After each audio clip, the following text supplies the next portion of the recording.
کوئی فون کیوں نہیں اٹھا رہا ہے؟ کوئی تو اٹھاؤ۔ شیر دل ہانپتا کانپتا مسلسل اپنے باقی 3 ساتھیوں کو کال ملا رہا تھا، جبکہ کوئی ایک بھی فون اٹھانے سے قاصر تھا۔ کمرے میں ٹہلتے ٹہلتے اس کے پاؤں سن ہو چکے تھے۔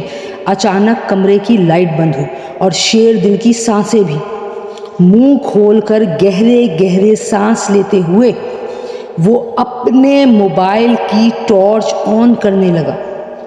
جیسے ہی کانپتے ہوئے اس نے اپنے موبائل کی ٹارچ آن کر کے موبائل اوپر کی جانب اٹھایا تو اسے اپنی موت اپنے سامنے نظر آئی۔ ناظرین، اندھیری رات کا منظر ہے۔ ویران سڑک پر ایک کالے رنگ کی گاڑی میں 4 افراد سوار ہیں۔ ان چاروں افراد میں دوستی کا ایک مضبوط رشتہ تھا۔ عرصے بعد اس طرح سے اکٹھے ہوئے تھے اور لمبے ہی سفر کے لیے نکل پڑے تھے۔ ان کا یہ سفر ان کے لیے وبال جان بننے والا تھا، جس سے وہ سارے کے سارے یعنی چاروں دوست خود بھی انجان تھے۔ شارٹ شہری دیکھ کر گاڑی چلا۔ پیچھے والی سیٹ پر موجود سفیان نے شیر دل سے کہا، جو گنگناتے ہوئے اپنی ہی دھن میں تھا اور ڈرائیونگ پر جس کی توجہ کم از کم نہ ہونے کے برابر تھی، ریلیکس یار، میں بہت ماہر ہوں۔ گاڑی چلانے کے فن میں اس نے ابھی جملہ مکمل بھی نہ کیا تھا کہ انہیں اپنی گاڑی کے نیچے کچھ آتا ہوا محسوس ہوا اور ان کی گاڑی بل کھا کر گرنے سے بچ گئی، جبکہ گاڑی کے اندر موجود چاروں کے چاروں دوست شیر دل، سفیان، زین اور ارسلان کے دل اپنی جگہ سے اچھل پڑے۔ انہیں مکمل یقین تھا کہ ان کی گاڑی کے نیچے کوئی شخص آ چکا ہے اور بہت ہی مشکل ہے کہ وہ بچا ہو۔ ان سب میں سب سے پہلے ارسلان گاڑی سے نکلا، اس کے بعد ایک ایک کر کے وہ چاروں گاڑی سے باہر نکل آئے۔ جبکہ سڑک پر کسی کو موجود نہ پایا تو انتہائی حیرانی ظاہر کرنے لگے۔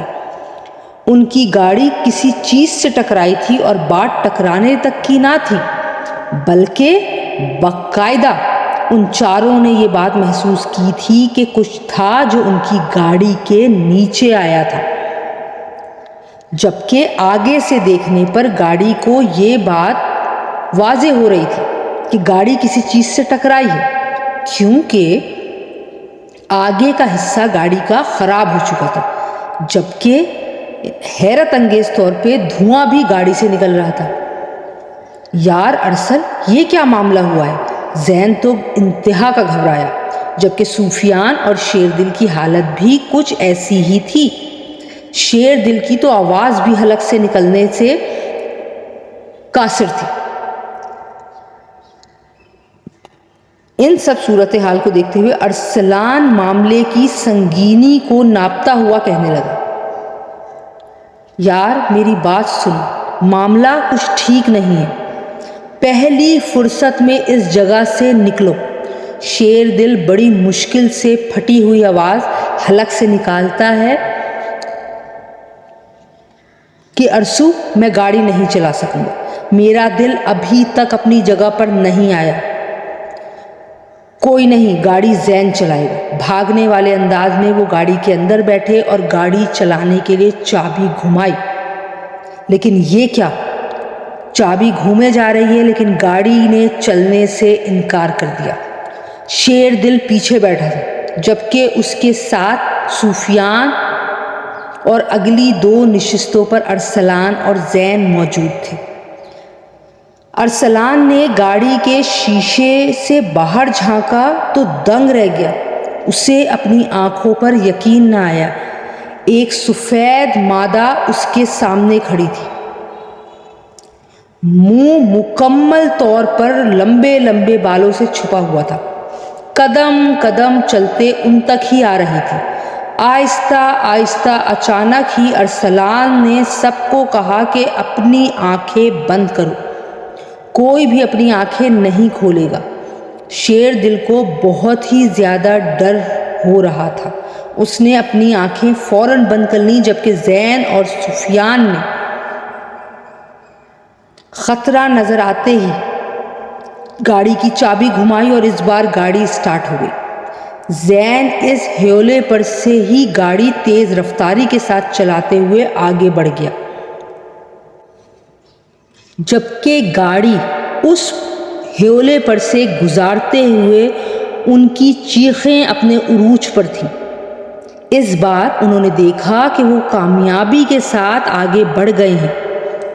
زین نے فوراً ہی سب کو کہا پیچھے مڑ کر کوئی نہیں دیکھے گا، جبکہ وہ انجان تھے کہ وہ خود اپنے ہی ہاتھوں اپنی ہی موت کا انتظام کر چکے ہیں۔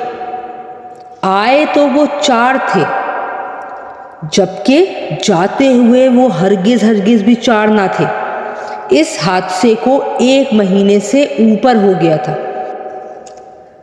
گھر پہنچنے کے بعد سے ان 4 میں سے کسی نے بھی کسی سے کوئی رابطہ نہ کیا۔ سب ہی اپنی اپنی جگہ انتہائی گھبرائے ہوئے تھے۔ سفیان کی بیوی امید سے تھی اور اس کا آخری مہینہ چل رہا تھا۔ وہ اسے اسپتال لایا تھا تاکہ ڈاکٹر سے ڈیلیوری کی ڈیٹ لے سکے۔ اس کی بیوی اندر ڈاکٹر کے پاس تھی۔ لیڈی ڈاکٹر اس کا معائنہ کر رہی تھی، جبکہ سفیان باہر بیٹھا ان کا انتظار کر رہا تھا۔ اچانک ہی سفیان کی نظر کمرے میں موجود کھڑکی پر پڑی۔ اسے گمان گزرا کہ سامنے والی بلڈنگ سے کوئی چھلانگ لگانے والا ہے۔ انتہائی گھبراہٹ کے عالم میں وہ گھبرا کے اٹھا اور کھڑکی کی جانب بھاگا۔ اپنی بات کی تصدیق کے لیے جیسے ہی اس نے کھڑکی کھولی، اس کے 14 طبق روشن ہو گئے۔ کوئی چھوٹی سی عمر کی لڑکی 20ویں مالے پر سے چھلانگ لگانے والی تھی۔ یہ دیکھ کر سفیان کے اوسان قطع ہو گئے۔ وہ الٹے پاؤں وہاں سے بھاگا تاکہ اسے بچا سکے، لیکن جیسے ہی اس بلڈنگ کے سامنے پہنچا تو حیران رہ گیا کہ وہاں دور دور تک کوئی موجود نہیں تھا۔ بلڈنگ انتہائی ویران تھی، کوئی بھی نہ بستا تھا۔ وہ پسینہ پسینہ ہو گیا اور یہ پہلی شروعات تھی۔ اس کے بعد سے اس طرح کے معاملات شروع ہو گئے۔ ہر رات وہ دیکھتا کہ کوئی اس کے گھر کا دروازہ بجا رہا ہے، ساتھ زور زور سے چیخ رہا ہے جیسے اپنی جان بچانا چاہتا ہو۔ وہ ان خوابوں سے پریشان ہو گیا تھا۔ سفیان نے سوچا کہ اسے ضرورت ہے کہ وہ کسی سے اس معاملے پر بات کرے۔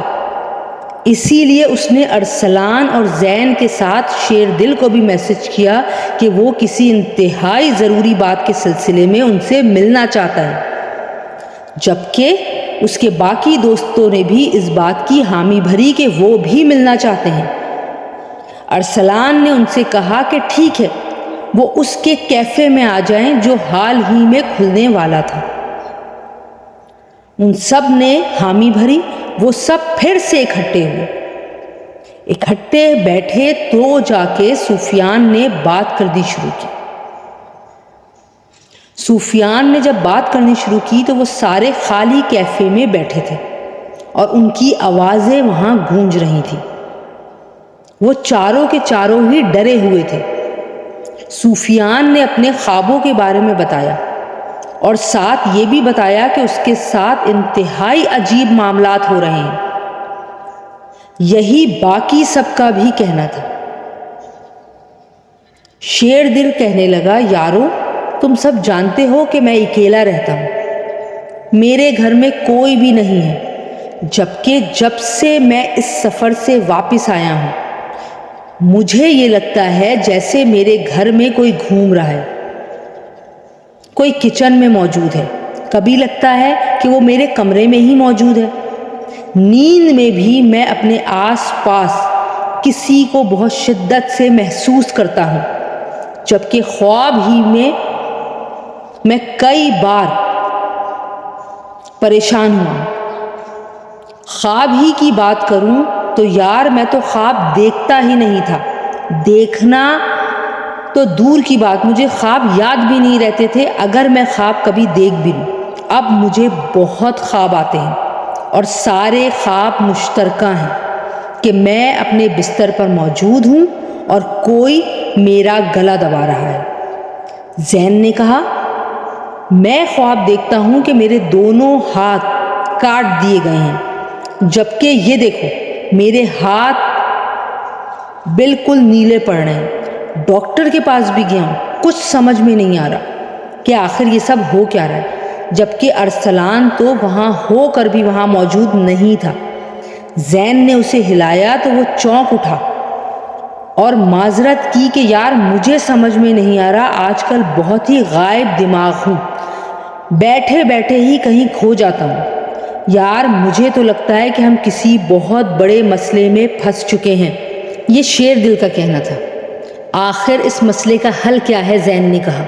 ارسلان نے کہا، مجھے تو کچھ سمجھ میں نہیں آ رہا، آج کل ہو کیا رہا ہے۔ ابھی یہ باتیں ہی ہو رہی تھی کہ اچانک کیفے کی لائٹ بند ہو گئی۔ سفیان نے کہا، ارے ارسو تو ایسے کیسے اپنے کیفے کو چلائے گا؟ یہاں تو لائٹ کا ہی اتنا بڑا مسئلہ ہے، جبکہ ارسلان وہاں موجود نہیں تھا۔ لائٹ تو جاتے ہی فوراً لوٹ بھی آئی تھی، لیکن وہاں صرف وہ 3 دوست موجود تھے اور ارسلان غائب تھا۔ انہیں لگا کہ وہ لائٹ صحیح کرنے گیا ہوگا، لیکن جب وہ نہیں لوٹا تو وہ تینوں اسے ڈھونڈنے کی نیت سے نکلے۔ یہ دیکھ کر ان تینوں کے تینوں کی جان نکل گئی کہ ارسلان بجلی کی ننگی تاروں کو پکڑنے والا تھا، اور تینوں نے آ کر اسے پیچھے سے اپنی طرف کھینچا تو وہ ہوش میں آیا اور وہ تینوں گھبرا کر اس سے لپٹ گئے۔ ارسلان بھی ان کے گلے لگا، پوچھنے لگا کہ کیا ہوا ہے اچانک تم لوگوں کو،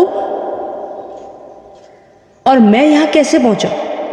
وہ تینوں انتہائی حیران ہوئے، لیکن یہ دیکھ کر خوشی کی کوئی حد نہ رہی کہ ان کا ارسلان لوٹ آیا ہے، وہ ٹھیک ہو گیا ہے۔ انہوں نے پھر اسے ساری کی ساری بات بتائی تو اس کے فوراً بعد حل یہ نکالا کہ وہ چاروں اب ساتھ رہیں گے۔ اگر ساتھ رہیں گے تو ہی وہ زندہ رہ سکتے ہیں، اگر کوئی ایک بھی مر گیا تو باقی سب کا مرنا بھی لازم ہو جائے گا۔ تینوں اس بات سے متفق تھے۔ سفیان کیفے سے سیدھا گھر جاتا تھا۔ ایک دن وہ گھر جا رہا تھا کہ اچانک اس کی گاڑی جھٹکا کھا کر رک گئی۔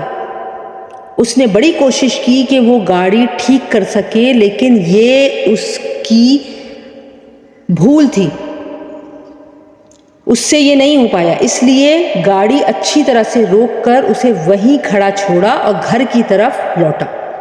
گھر زیادہ دور نہیں تھا، موبائل کی بیٹری بھی ختم ہو چکی تھی۔ ارادہ یہ تھا کہ گھر جا کر فون چارج کر لے گا اور ساتھ ہی میکینک کو لے کر آ جائے گا۔ ابھی وہ چل ہی رہا تھا کہ اسے محسوس ہوا کہ کوئی اس کا پیچھا کر رہا ہے، اور وہ کوئی پیچھا کر نہیں رہا، وہ کوئی پیچھا کر رہی ہے، اور وہ عورت ہے۔ اس کا اندازہ اس کے پیچھے سے آنے والی آواز جو کہ زیورات کی تھی اس سے ہوا، پائل اور چوڑیوں کی آوازیں۔ وہ حیران ہوا اور تیز تیز بھاگنے لگا۔ بھاگتے بھاگتے گھر پہنچا اور زور زور سے دروازہ بجانے لگا، لیکن یہ عجیب کمال تھا کہ اس کی آواز کوئی بھی نہیں سن رہا تھا۔ اچانک سے اسے روشنی محسوس ہوئی جو اس کی آنکھوں میں پڑ رہی تھی۔ اس کی آنکھیں خوف سے نم تھیں اور وہ خود پسینہ پسینہ ہو رہا تھا۔ گاڑی اس کے 3 دوستوں کی تھی، اور جیسے ہی شیردل اور ارسلان باہر نکلے تو اس کی جان میں جان آئی، لیکن دوسری طرف ان کی گاڑی کو اچانک ہی آگ لگ گئی اور زین اس گاڑی کے اندر موجود تھا۔ وہ تینوں فوری بھاگے اور زین کو باہر نکالا۔ زین سلامت تھا، بس اس کے کچھ ہاتھ کے حصے جل گئے تھے۔ وہ چاروں مل کر وہیں بیٹھ کر رونے لگے۔ موت کو تینوں نے ہی بڑی شدت سے محسوس کیا تھا، جبکہ شیردل باقی تھا، اسے اپنا حال بدترین معلوم ہو رہا تھا۔ جیسے وہ موت کو قبول کر چکا ہو، لیکن اس کی موت باقی تینوں کی موت کا پیغام تھی۔ کچھ دنوں تک خاموشی رہی، اور سفیان کے ہاں پہلی اولاد ہوئی تو چاروں مل کر پھر سے اکٹھے ہونے والے تھے۔ سفیان، ارسلان اور زین تو موجود تھے، جبکہ شیردل ذہنی تھکاوٹ کی وجہ سے گھر پر ہی تھا۔ الارم بجنے پر اس نے وقت دیکھا تو انتہائی پریشان ہوا کہ وہ کافی زیادہ دیر سوتا تھا، جبکہ اسے اس وقت ہسپتال میں موجود ہونا چاہیے تھا۔ اس نے کال ملائی، کوئی بھی فون نہیں اٹھا رہا تھا۔ کوئی تو اٹھاؤ، شیردل ہانپتا ہوا مسلسل اپنی باقی کے 3 ساتھیوں کو کال ملا رہا تھا، جبکہ کوئی ایک بھی فون اٹھانے سے قاصر تھا۔ کمرے میں ٹہلتے ٹہلتے اس کے پاؤں سن ہو چکے تھے۔ اچانک کمرے کی لائٹ بند ہو گئی اور شیردل نے جو کچھ بھی دیکھا اس کی سانسیں رک گئیں۔ منہ کھول کر گہرے گہرے سانس لیتے ہوئے وہ اپنے موبائل کی ٹارچ آن کرنے لگا، لیکن جیسے ہی ٹارچ آن کر کے موبائل اوپر کی جانب اٹھایا تو وہاں اسے اپنی موت نظر آئی۔ وہی عورت اس کے سامنے موجود تھی۔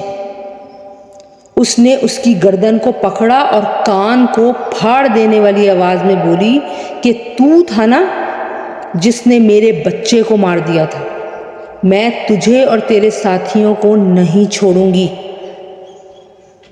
شیردل کے کانوں سے خون رسنے لگا اور اس کی زندگی کی گرہ ٹوٹ گئی، اور ایک بار پھر سے موت کا کھیل شروع ہو چکا تھا۔